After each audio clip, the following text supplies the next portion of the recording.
il y a l'Inter de Bamako, il y a Radio Diakafor, il y a Maliweb, il y a l'Ami du Peuple, il y a l'Indépendant, il y a Soir de Bamako, il y a Nouvel Horizon, il y a Info Matin, il y a RFM. On a 3 télévisions également. Donc, sur ce, on va commencer la cérémonie. Madame Sangaré de la radio Nieta. Très bien. Donc, il y a suffisamment de presse. La presse est écrite, la télévision est pure, il y a beaucoup de radios également. Ok, chers confrères et chers consoeurs,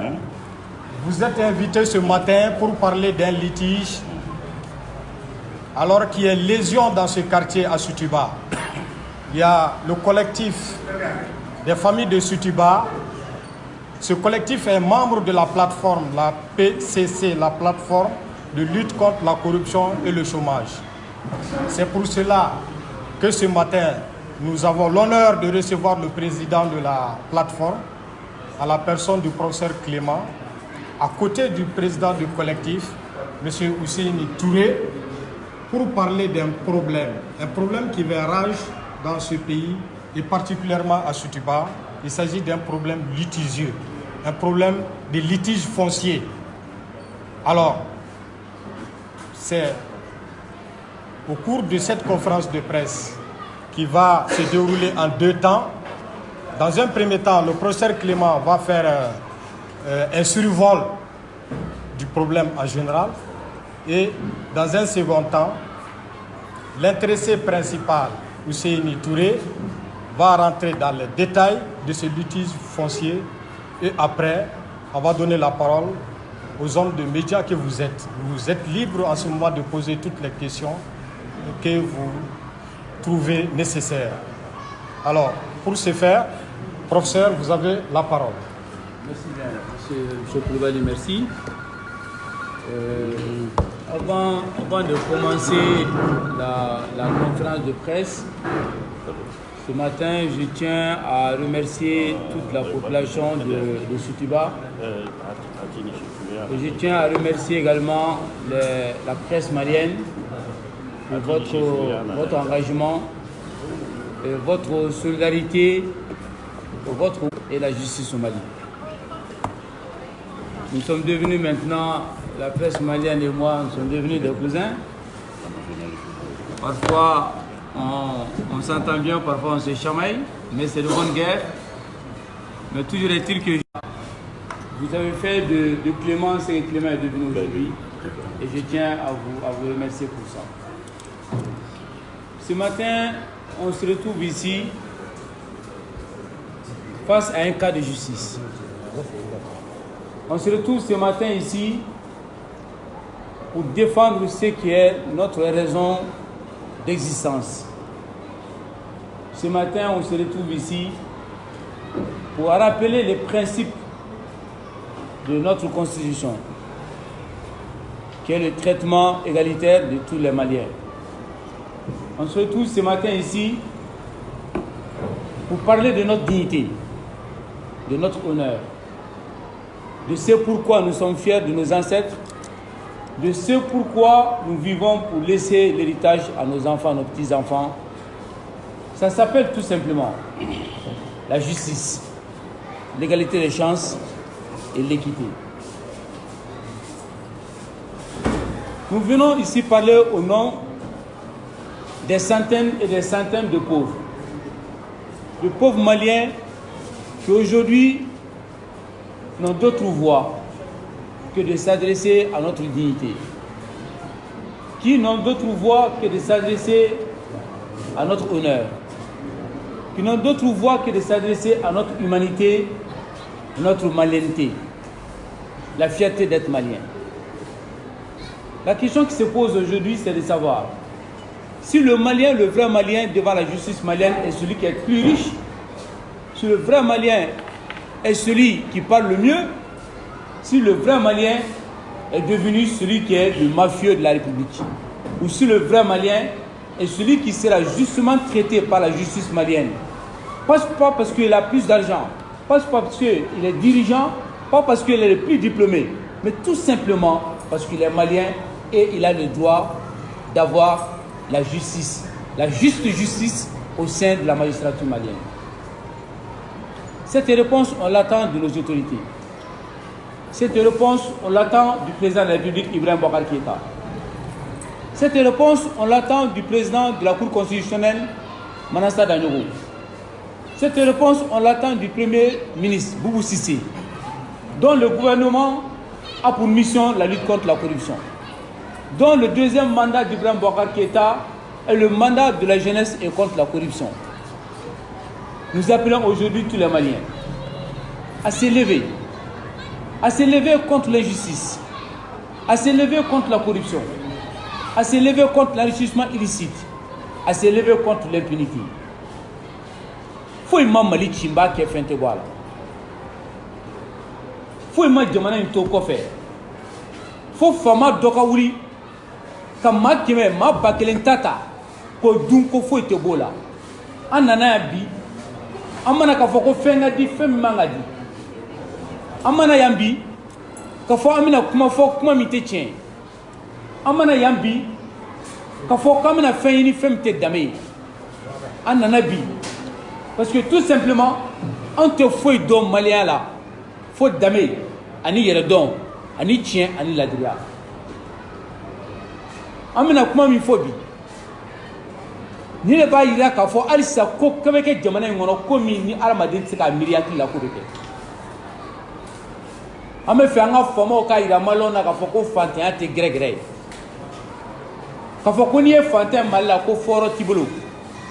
Au fantin de faire la nuit en soumade na coupe na kuma. Ubna kuma John fait, ubna kuma a journaliste fait. Sabula ni komi dura no e galé a rebo tien bangi. Ubna kuma ko kuma sera John na. Unu ka kuma sera jamana nyema la Ibrahim Boubacar Keïta.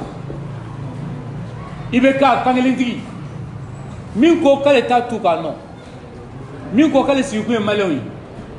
Min ko kale te galon ti malon. Fanton mina kuma bi ko kuma sera Ibeka la. Min ko ale be yurugo keleke. Nan si le meka kono. Asi ngara mi akko kewala ya ko irana. Anana bi so madena. U kanu sera Ibeka la.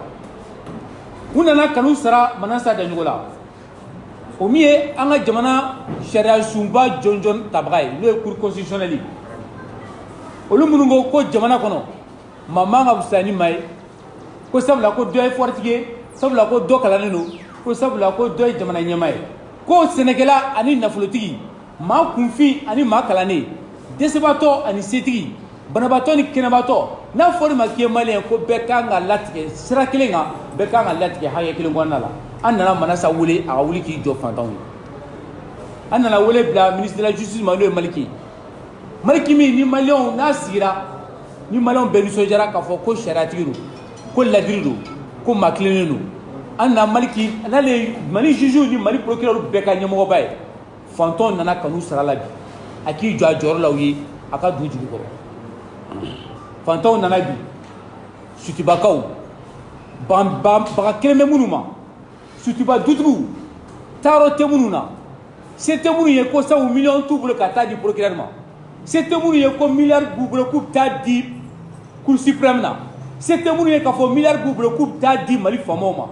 mais munu nga se den dame munu nga se den yere doy munu nga se den ka fo onye malien on man jigi sime ala la kan jigi sime malila sabu malien jamana ki se ka fo jamana mi ngono malien jamana la dirab sa ke jamana mi ngono malien jamana horam sa ke jamana mi ngono makimo ma bi kono ton duru ko kulu islamien ku be ala kila Muhammad sallallahu alaihi wasallam no fe fanton bora bi kuna kuma ku sara o malio ni la no soro ko dine chien jamana kono no soro horan chien ko dame chien nunga jobe duma bingal te kuka na soro ko tribunal la ko shon le beke ko namaro beke ni mali juju ko bikol wula ko fa chien bangi u ka chien bangi na soro ko alisa ko warde be di mali procureur ma warde be di mali juju ma ko mali juju te sran ka fo ko le be galonga mali juju te sran ko parce que kale be ka bingal ke mali juju te sran kale be ka fantan do la o kuma be fo bi amba amo cheno galon do ku na ta ko ndala awle la bi sabula ndamba la alisa ko ko do se ke malin gono ya mi ba to mala mi damalla bi ni kumai ni mana se yoro la an a dɔn jaja ko Mali faamaw b'u sigi kun dɔn an a dɔn jaja maliyɛn tɛ sɔn bilen nkalon ka tigɛ ko n'i ye duga ye su sanfɛ kana fɔ bɔ su sanfɛ i b'a fɔ ko bɔ an su sanfɛ wele bila an bɛ maliyɛn bɛɛ ma ni sutuba ta jara ni sutuba fantanw n'a dutigiw gɛnna ka b'u ka du kɔnɔ ni sutubakaw ka dugukolo minɛn'u la ko sabula ko se t'u ye ko wari t'u bolo bɛɛ k'a dɔn Mali kɔnɔ k'a fɔ sini ma sini kɛnɛ ma ni ban kɛra duntulu la gɛrɛ bɛ kɛ muntulu la turu na se bɛɛ ma turu na se asekaw ma turu na se jelibugukaw ma turu na se korofinakaw ma sabula n'i ko ko se tɛ basakɛlɛ la u ni tasuma ma don i ka bugu la bi ne kelen bɛ mɔgɔw kan Mali gɛlɛya o gɛlɛya dugukolo nɔfɛ kɛlɛ don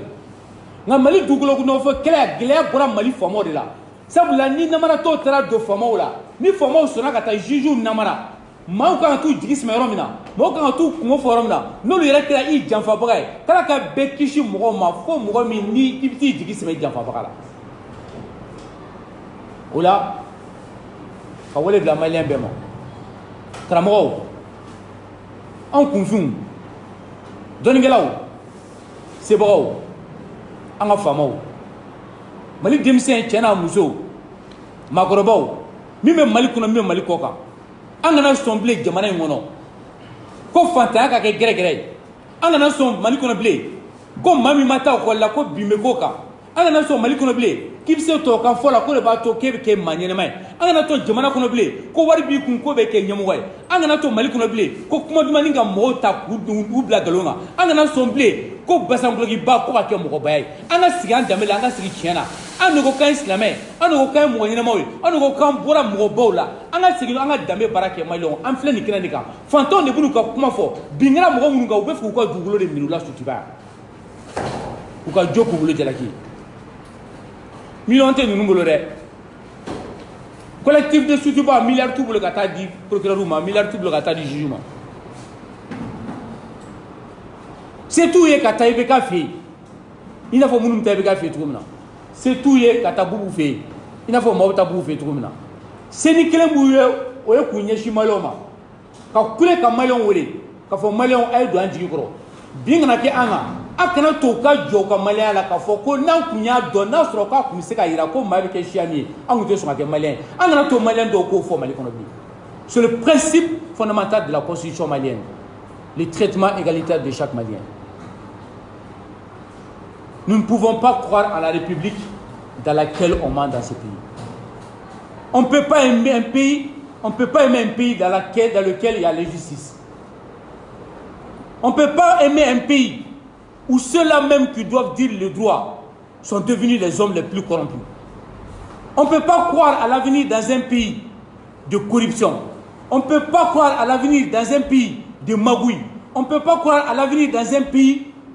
de contention. Un pays de tromperie, un pays où il y a des mafias organisées au sommet même de la République qui se permettent de prendre la part de la majorité. Il ne faut pas que la pauvreté soit une fatalité dans ce pays. Il ne faut pas que la pauvreté soit un échec, le symbole d'inégalité, le symbole d'injustice. On s'adresse aux autorités dans ces pays, qu'ils assument les responsabilités. Nous demandons simplement que la justice malienne assume sa responsabilité. Nous demandons tout simplement que les magistrats maliens montrent qu'ils peuvent faire confiance et que les Maliens peuvent leur faire confiance. Cette relation de confiance, nous attendons de la part de nos responsables, de nos dirigeants, de la justice malienne. Que chacun assume sa responsabilité. Si vous voulez que le peuple malien vous respecte, si vous voulez que le peuple malien vous écoute, si vous voulez que le peuple malien vous suive, soyez digne. Soyez honnête, soyez sincère, dites la vérité. Le président du collectif de ceux qui croient encore que la justice peut être dite au Mali, de ceux qui pensent que leur malheur ce n'est pas le fait d'être pauvre, que leur malheur c'est l'injustice et que la justice malienne peut rendre la justice de façon équitable. Ils vont vous adresser à vous. C'était Mouni. Munu jigi tigɛra jamana ko in na a bɛ minnu kɔnɔ ko jaja ko tiɲɛ se ka fɔ Mali kɔnɔ a bɛ minnu kɔnɔ k'a fɔ n'i kɛra fantan ye k'o ye gɛrɛgɛrɛ ye a bɛ minnu kɔnɔ ko ja Mali kɔnɔ yan nɔ faama de bɛ bi fantan kan ko n b'a kɛ fɛn tɛ bɔ a la n'i taara fana k'i bɛ kuma u bɛna convocation d'i ma n'i taara u bɛ t'i don kaso la ne balimaw a bɛna bɔ fɛn dɔ kalama hali jamana min kɔnɔ ni mɔgɔ ɲɛnama ko tɛ kɛ o tɛ kɛ jamana min kɔnɔ dɔw de bɛ k'o kɛ Mali kɔnɔ ko sabula k'u ni juge dɔw bɛnnen b'a kan ko sabula ko wari b'u kun ko sabula ko faama zone dɔw bɛ yen jamana kɔnɔ olu de bɛ k'u ta ta n bɛna kuma di collectif président ma a bɛna kuma bi min kɛr'u kan a bɛna ɲɛfɔ tɔɔrɔ min b'u ni kan a bɛna ɲɛfɔ gɛlɛya min b'u kan a bɛna ɲɛfɔ nkalon min tigɛlen bɛ k'o ma mun k'o labɛn a bɛn'o ɲɛfɔ donc n bɛna kuma d'a ma mais yanni n ka kuma d'a ma n bɛ n da tu kuma dɔ la sabu an y'a kuma lawuli Soutiba sécurité d'État min filɛ Soutiba yan o kuru kɛrɛfɛla la kuruba dɔ tun bɛ yen o de tun kan ka kɛ tribunal militaire ye ne yɛrɛ b'o ɲɛfɔ o ni collectif ka kuma tɛ ɲɔgɔn ye sira la o y'a feere Mali faamaw dɔw y'a feere o kɛnɛba min tun bɛ yen hectare damadɔni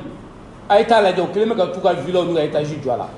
jamana ka dugukolo fantanw ka dugukolo an bɛɛ ka dugukolo Mali faama vagabond dɔw farala ɲɔgɔn kan faama zone danbe tɛ minnu na minnu ko f'u ka mɔgɔw ta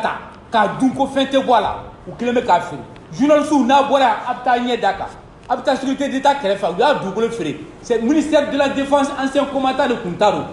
ni min b'a mɔgɔw b'a a carte yɛrɛ la a original bɛ ne yɛrɛ bolo n b'a carte d'i ma n'i bɛ fɛ n k'a ci ma par mail n bɛ tila k'a c'aw bɛɛ ma a y'a bɔ a ka journal la k'u ka mɔgɔw ka dugukolo u ka taa minɛ k'a sigi a nɔ la ni tribunal militaire tɛ se ka kɛ o k'a sow ci ou bien u k'a sow feere u b'a ɲɛnabɔ cogo k'a ɲɛnabɔ ten an mɔgɔw b'an ka dugukolo la vagabondiya tɛ kɛ Mali kɔnɔ donc o la pour que a k'a dɔn ko Soutiba ko bɛ cogo min na a k'a dɔn a ŋanamu bɛ ka kɛ yan cogo min na ministère de la défense ancien combattant a sɛbɛnnen bɛ carte authentique kan k'a fɔ k'a dira o de ma fankelen ye sécurité d'État ye sécurité d'État ta jɔlen don fankelen min ye ministère de la défense ye u y'a bɛɛ feere k'a bɛɛ morcellé k'a feere waritigiw ma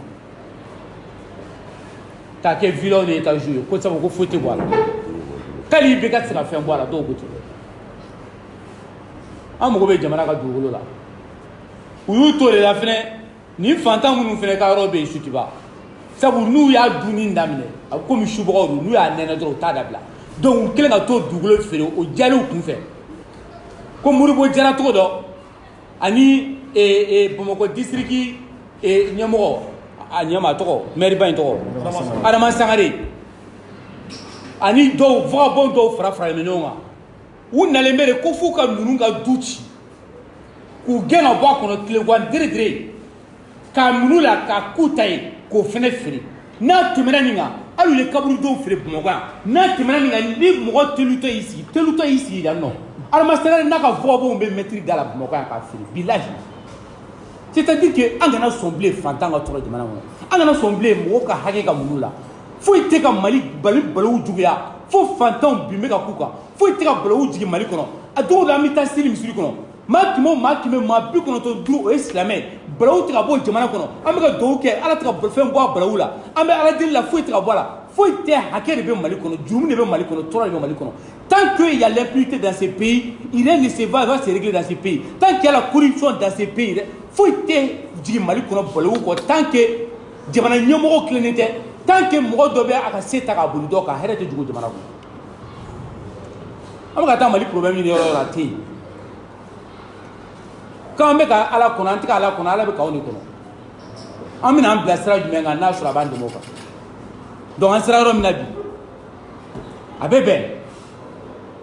fo tiɲɛ ka fɔ jamana in kɔnɔ an bɛ yɔrɔ min na bi ni mɔgɔ min ye nkalon tigɛ Mali ko la i bɔnnaw bɛ nagasi yan nɔ jamana in kɔnɔ yan sabu an ma faama zone foyi ye Mali kɔnɔ yan nɔ ko min denw ko bolo bɛ suma a bɛɛ kɛra ko kɛ n taala jouer minɛ ye n'i taara Ibiza kɔfɛ tu denmuso de jɔlen sɔrɔ i princesse la an ɲɛ b'u la o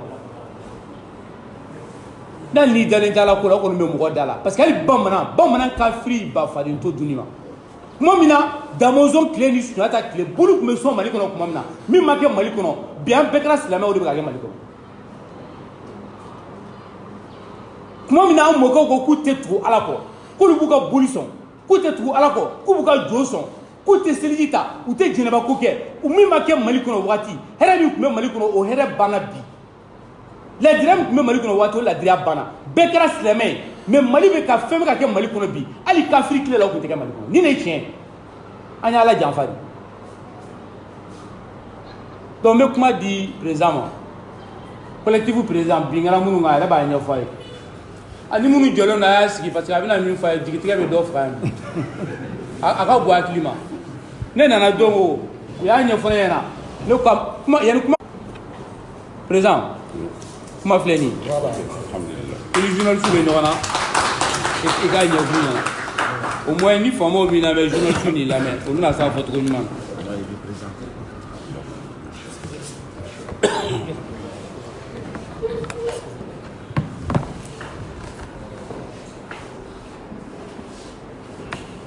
اوكي اعوذ بالله من شر الشيطان الرجيم بسم الله الرحمن الرحيم اللهم صل وسلم على سيدنا وحبيبنا محمد صلى الله على اله وصحبه وسلم تسليما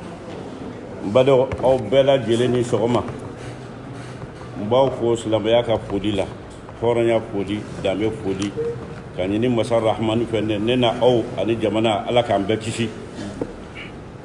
justement ala ka nata jamana kɔnɔna la ala k'an bɛɛ lajɛlen kunnadiya ne min b'a la ka kuma o fɛ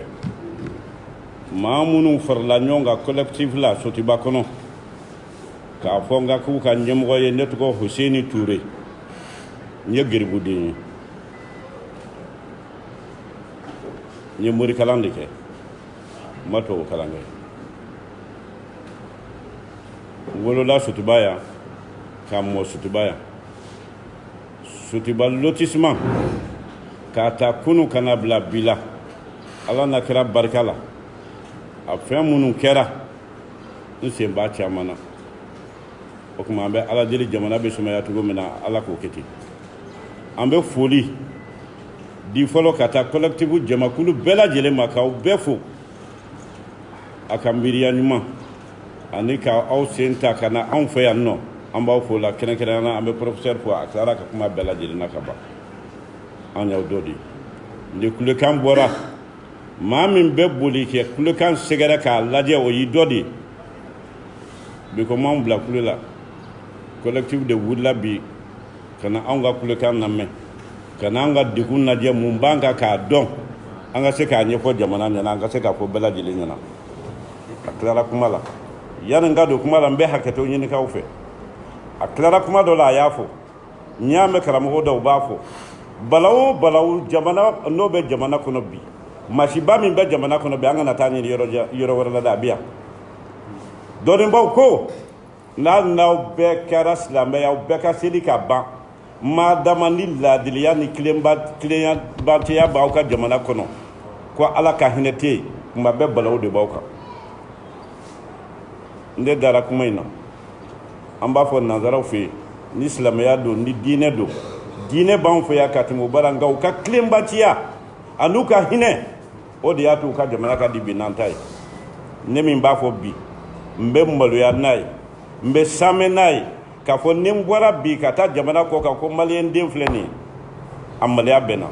sabu fɛn min b'a la ka kɛ n ka jamana kɔnɔ jogo min b'a kɔnɔ hali bi ala ka lasegin ɲuman kɛ a mɔgɔw ye Sotiba anw bennen don dingɛ dɔ kɔnɔ dingɛ min n'an b'a fɔ janfa dingɛ don nkalon dingɛ don anw bɛ Sotiba dɔn yɔrɔ min ye n b'a fɔ aw ɲɛna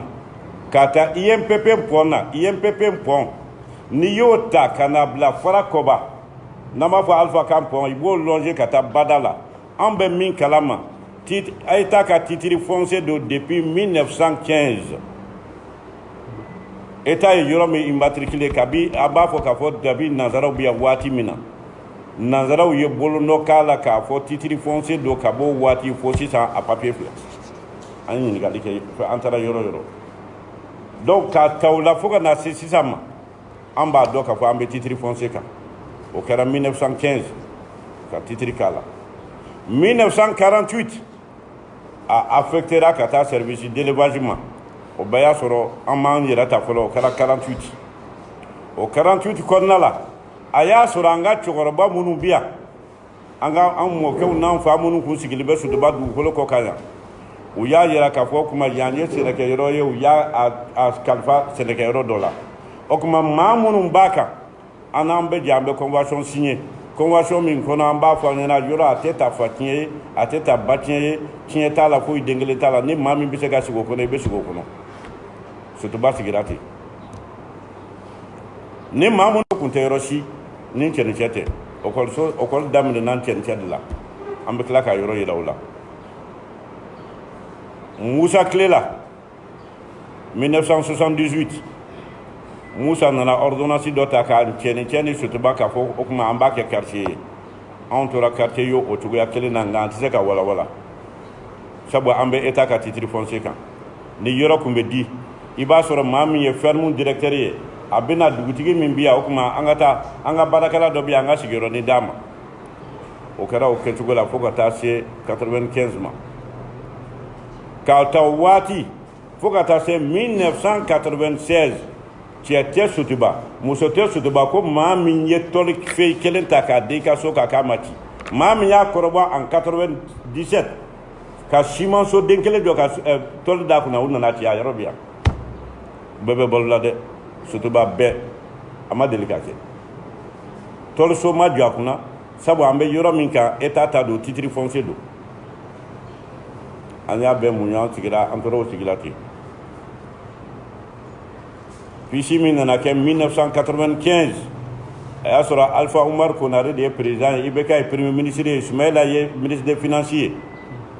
u nana yira k'a fɔ ko kuma k'u ka ko dɔ kɛ fɛn min b'a to gɛlɛya min bɛ jamana kɔnɔ u ka ACI ni fɛn dɔw créer o kuma o fɛn bɛ se ka sɔrɔ cogoya min na u nana ka na dɔ ta dugukolo la k'a yira k'a fɔ o kuma jamana ka dugukolo dɔ anw de y'a kalifa aw la n'o ye service d'élevage mɔgɔw ye a bɛ aw mun bolo o kuma n'aw mɔgɔ tɛna s'a bɛɛ ma an ye nin hakɛ min na la an y'o kɛ ACI ye o kɛra en 95 anw tora ten le 3 octobre 1996 o y'a sɔrɔ Sotiba bɛɛ ka minɛn b'i kun ko IR mɔgɔw ko k'u bɛna an ka dugu ci k'an bɛ taa yɔrɔ t'an na yɔrɔ t'an na an bɛ taa fɔ min ko sabu an bɛ État ka titre foncier kan an wulila o don bɛɛ ka lettre dilan ka laɲini kɛ jamana fɛ ka ci ka taa maire ma k'a fɔ kuma an bɛ laɲini kɛ n'a ma ɲɛ k'a fɔ ko anw dɔnnen don k'a fɔ k'anw ye quartier ye o kuma an bɛ fɛ hali bi a k'a to an ka fɛrɛfɛrɛ sabu ni adamadenw tun bɛ faga mɔgɔw tun bɛ ta place ba yɔrɔ la u tun b'u faga Sotiba tu kɔnɔ yan k'a bɔ Sotiba dugukɔrɔnin na ka se aw filɛ sigiyɔrɔ min na ka taa bila gidɔrɔnda la cɛ kun tɛ yen cɛ min n'a ja bɛ se ka gɛlɛya kabi 17 heures sera ka ban dɔrɔn k'a fɔ k'i bɛ se ka bɔ ka taa gidɔrɔnda la gɛlɛya kun tɛ maa si la bingani bɛ kɛ musow kan fagaliw bɛ kɛ aw yɛrɛ sigilen filɛ yɔrɔnin min na nin n b'a fɔ a man di n ye ne yɛrɛ baden dɔgɔkɛ ceinture noire u ye kisɛ k'a la nin yɔrɔ kelen na yan péage nɔfɛ o y'an tɔ dimi ka wuli ka taa État fɛ o kuma hali bi an b'a ɲini aw fɛ a y'a to an ka fɛrɛfɛrɛ an ye demande bila ka taa u ko aw bɛ yɔrɔ min k'a titre foncier don o kuma a telen don mɔgɔ wɛrɛw ma a y'a to an bɛna filɛli k'a la an b'a kɛ cogoya min na an tora lettre sɛbɛn waati bɛɛ an bɛ lettre sɛbɛn en 98 État nana 268 hectares affectés IR ma dossier b'aw bolo a décret bɛ 227 IR y'a kogo bɛɛ clôturé Sotiba bɛɛ kun clôturelen don Sotiba bɛɛ yan bɛɛ k'a bɛɛ clôturé fo bada halisa n'a wulila clôture bɛ yen anw ye mankan ci an ye kuma bɛɛ fɔ o kuma n'a kɛra ten o kuma anw bɛ ka sɛbɛnni kɛ o kuma an ka ko bɛ kɛ cogo di an ka so de ye jumɛn ye jaabi bɛ na a ye hakili sigi a bɛ kɛ a ye hakili sigi a bɛ kɛ jusqu'en 2000 n'u nana ka na baara daminɛ anw bɛ se k'a fɔ vendredi noir min kɛra Sotiba n'an bɛ sa n'an tɛ ɲinɛ a kɔ abada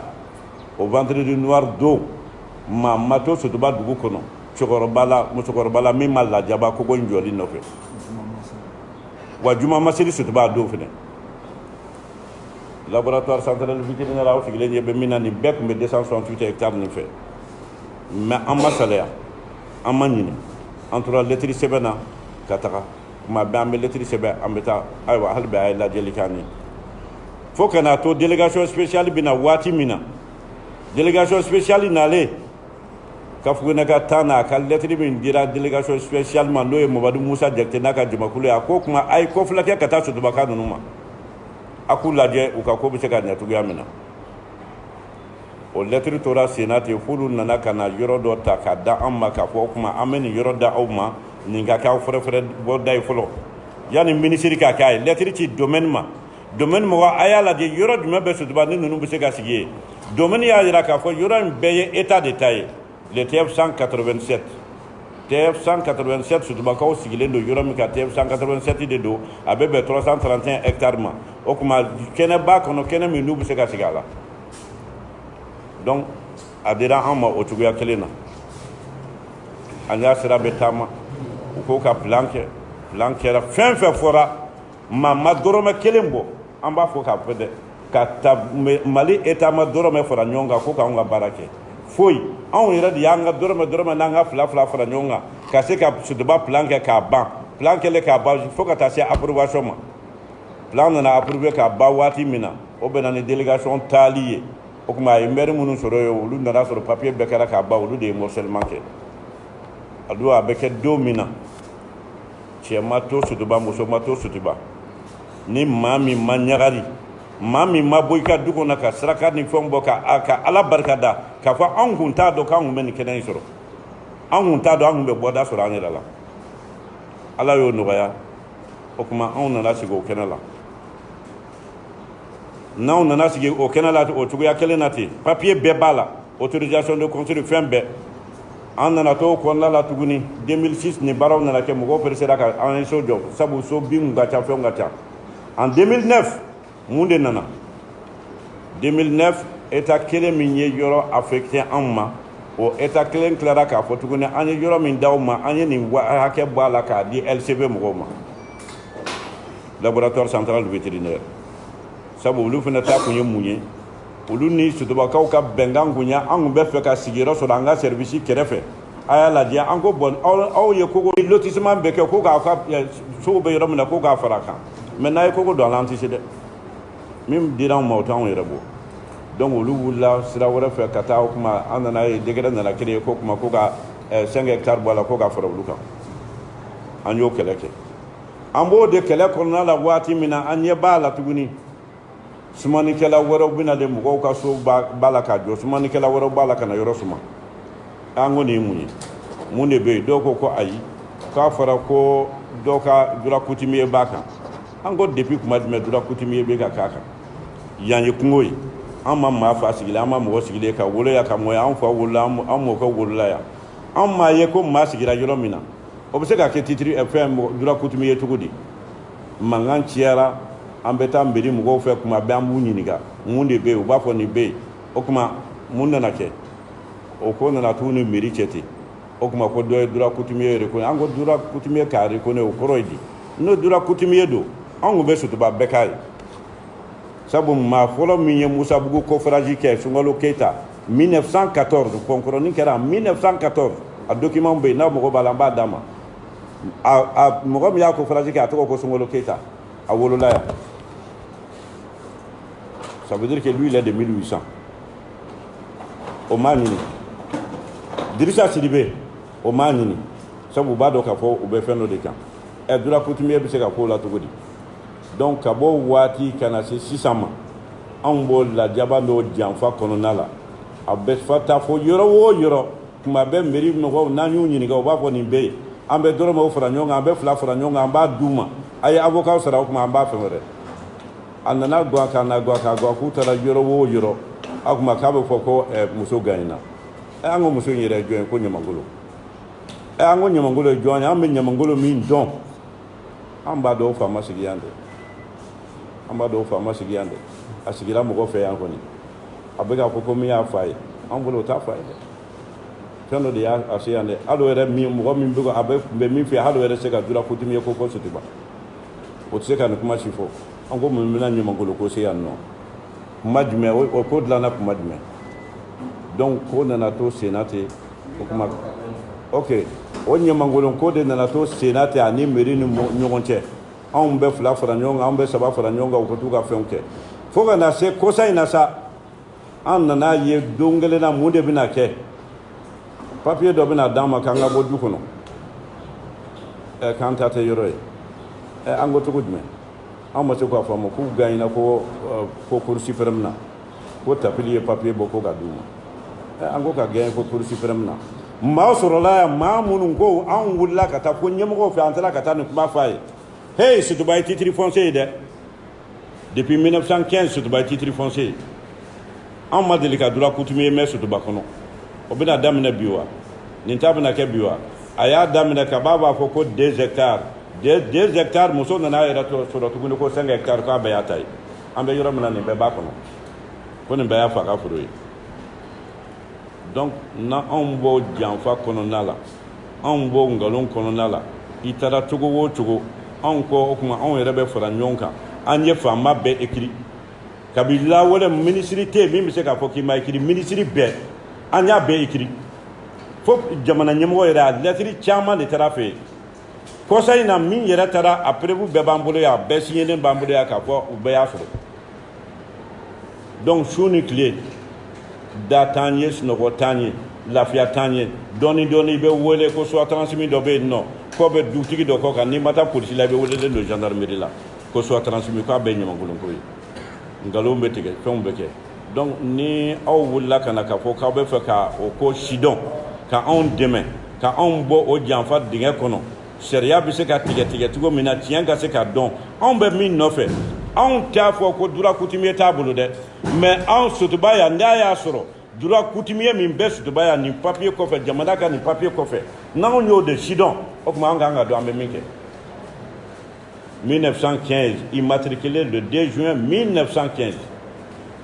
ni mɔgɔ nana sɔrɔ ko a droit coutumier b'o kɔnɔ ayiwa an kɔni m'a faamu an m'a faamu ɲɛmɔgɔw fɛ an m'a faamu maa si fɛ kiri minnu tigɛra a papier b'aw bolo an tɛna an da don o la u ye mun fɔ a kɔnɔ anw tɛna fɛn fɔ o y'u ni mairie cɛ ye donc anw ye weleli de don bɛɛ lajɛlen ma ka bɛɛ don kira mantunya la an bɛ fɛ ka balawu si la sa an tɛ balawu fɛ an tɛ sitanɛ fɛ jamana kɔnɔ sabu an yɛrɛ bɛ min na fɔlɔ o kɛlen don k'a nabɔ don o don n'a fɔra k'a fɔ ni gardiw ma ta ka na aw kama polisi tɛ dɛ ta ka na dɛ gardiw yɛrɛ de bɛ na an ma se ka min faamu donc o tuma ɲamankolon don wa mɔgɔ jumɛnw don jɔn de bɛ janfa in kɔnɔ donc n'a balawu an bɛ na jɔ a la a bɛ taa laban min na mɔgɔ si t'o dɔn mais an bɛ ala de deli ala ka fitinɛ dan sira la o tuma an y'aw k'anw sen ye aw k'an tulo ye k'aw k'an ɲɛw ye k'a k'an ka berew ye a ka bila an ɲɛ ko in bɛ jɛya cogo o cogo jamana kɔnɔ a ka jɛya ten anw bɛ fɛ ɲamankolon ko fɛn min don jamana ɲɛmɔgɔw k'a fɔ an ɲɛna fɛn min don maa minnu b'a kɔnɔ an bɛ fɛ k'o fɛn fana dɔn n'anw ta tɛ tiɲɛ ye an bɛ fɛ k'o dɔn a ko a fa ye min ye anw bɛ Madu Kulubali min dɔn maa bɛɛ kɛnɛ kan yan journaliste bɛɛ kɛnɛ kan yan min bɛ se k'a latigɛ o ye o taara a bɛɛ ɲininka o ye Madu Kulubali denw ɲininka ka Madu Kulubali mɔdenw ɲininka olu ye jaabi min fɔ a bɛ arajo la bɛɛ y'a lamɛn n'i bɔra o la ka taa dɔwɛrɛ fɔ anw kɔni bɛ mɔgɔ bi yan ne kɔrɔw bi yan kɔrɔ minnu n'olu bɛ se k'a dɔn sabu ɲamankolon yɛrɛ ko k'ale b'a fa sen fɛ waati min na ko yan nana yira ale la ale dun ko elle est de 60 alors que Marijɛ Ɲare est décédé en 56 voilà donc mɔgɔ min ko ka Marijɛ Ɲare banna 1956 wala 57 ne ko Marijɛ Ɲare nana yan yira la ko y'a sɔrɔ ale dɔgɔmani b'a fa sen fɛ o tuma o tɛ 1962 ye bilen dɛ o tuma ala k'an ni sababa bɛɛ a ko kɔni filaw kɔrɔ nin ye ala sago a bɛɛ lajɛlen sago b'a la ala k'an dɛmɛ hali bi ala ka jamana bɔsi nin filila kuma la a bɛ yafa an ma fɛnɛ. Ok. Donc, maintenant, on va commencer la séance des questions-réponses. Oui, c'est bon. Voilà, ceux qui désirent poser des questions. Oui, Dodo Sangaré, l'indépendant.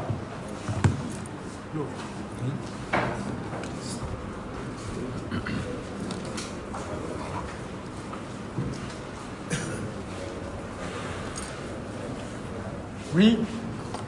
Fangue Fankara, républicain. Fangue. Oui, mais parce que je ne vois pas ta main, elle est levée. Ok. Oui. Au fond, Touré. Mahamad Touré.